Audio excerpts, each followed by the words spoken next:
राधे राधे प्यारे भक्तों, फिर से हाजिर हूँ गोविंद ज्ञान यात्रा में। जैसा कि आप जानते हैं हमारे चैनल पर चल रहा है वैशाख मातम में, तो आज का है 5वां अध्याय। तो शुरू करती हूँ। नारद जी कहने लगे, हे राजन, वैशाख मास सब धर्मों, सब प्रकार के तपों, सब महीनों और सब दानों से अधिक क्यों है? हे महाप्राज्ञ, अब मैं तेरे सामने कहता हूँ, तू ध्यान से सुन।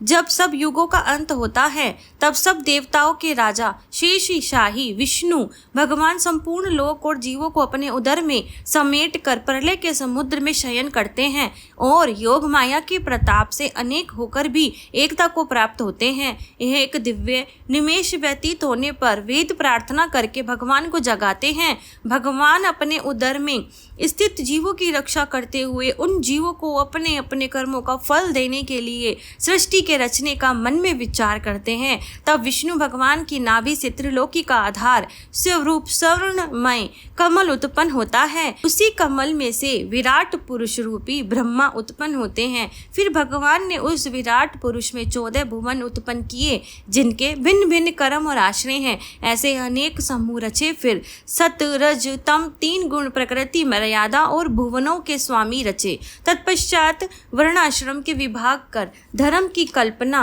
करते हुए 4 वेद, तंत्र, स्मृति, पुराण तथा इतिहास रचकर धर्म की रक्षा के निमित्त इनके प्रवर्तक ऋषि प्रकट किए। इन ऋषियों ने अलग अलग वर्णों के अलग अलग धर्म प्रवर्त किए, जिन पर सब प्रजा श्रद्धा करने लगी। प्रजा अपने अपने आश्रमोचित धर्मों में लगी हुई है या नहीं, यह देखने के लिए साक्षात अविनाशी सर्वंतर्यामी भगवान चिंता करने लगे। यह वर्षा काल मैंने निर्माण किया, इसमें सब प्रजा कीचड़ आदि में फंसे दुखी हो रही है, जिसमें सब धर्मों को नहीं कर सकती। यह देख क्रोध उत्पन्न होता है, मन प्रसन्न नहीं है। मेरे देखते कोई दुख नहीं पाए, अतएव उन्हें देखूं। शरद काल में सब खेती में लग रहे हैं, इसमें पूर्ण रीति से धर्म नहीं कर सकते। कोई पके फल की उपेक्षा कर रहे हैं, कोई वर्षा से पीड़ित है, कोई शीत से दुखी है, अतएव धर्म नहीं करते हैं। इन्हें देख मुझे शेष उत्पन्न होता है, इनकी उल्टी गति देखकर मुझे संतोष नहीं होता। हेमंत ऋतु में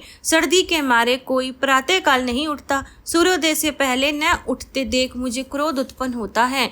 शिशिर ऋतु में भी प्रातः काल के समय शीत से पीड़ित रहते हैं तथा फसल पक जाने तक प्रतीक्षा करते हैं। फिर जो मनुष्य जाड़े के मारे प्रातः काल स्नान करने के लिए केवल सोचा ही करते हैं, उनका शुभ कर्म लुप्त हो जाता है, जो कभी पूरा नहीं होता। यह समय प्रेक्षण का नहीं है। ऐसा विचार कर भगवान ने बसंत ऋतु को संपूर्ण पातकों को निवारण करने वाला माना है। यह ऋतु स्नान, दान, यज्ञ, क्रिया, भोग सब प्रकार के धर्मों का साधन है। इस ऋतु में धनवान से सब वस्तु बिना प्रयास ही प्राप्त करते हैं। जैसे लोगों को धन से सुख मिलता ही है, जो विष्णु भगवान के आधारभूत प्राणी हैं, उनके धर्म का साधन ही द्रव्य है। बसंत ऋतु में संपूर्ण द्रव्य प्राणियों को सुखदायक होते हैं। दान योग्य, धर्म योग्य, सब कुछ भोगने योग्य, निर्धन, लूले, लंगड़े, व्याकुल महात्माओं को संपूर्ण द्रव्य का जलादि सुलभ है, इसमें कोई संशय नहीं। मेरे प्रियजन इन द्रव्यों से अपनी आत्मा का हित साधन करते हैं। पत्र, पुष्प, फल, शाकादि, प्रिय वचन, माला, तांबूल, चंदन, पगोधोना तथा नम्रता पूर्वक साधन करते हैं। मैं उनको वर देता हूँ। ऐसा कहते हुए विष्णु भगवान लक्ष्मी सहित चारों ओर वनों को देखते चले, जिनमें अनेक प्रकार के फूल खिल रहे हैं, जिनमें हृष्ट पुष्ट प्राणी रहते हैं और मतवाले भ्रमर पक्षी विचर रहे हैं। ग्रामवासियों के लिए बहुमूल्य आश्रमों के आंगन, उद्यान स्थल लक्ष्मी को दिखाने लगे। उनकी देवता, मुनीश्वर, सिद्ध, चरण, गंधर्व, किन्नर, नाग, राक्षस सब स्तुति करते हैं। वर्णाश्रम वासियों के घरों में जाकर मीन की संक्रांति तक लक्ष्मी सब देवताओं और मूर्तियों से भगवान रह करके लोगों के कर्मों का निरीक्षण करते हैं। धर्माचरण वाले पुरुषों की मनोकामना पूरी कर देते हैं और मदोन्मत्त लोगों की आयु तथा धनादि को हरते हैं।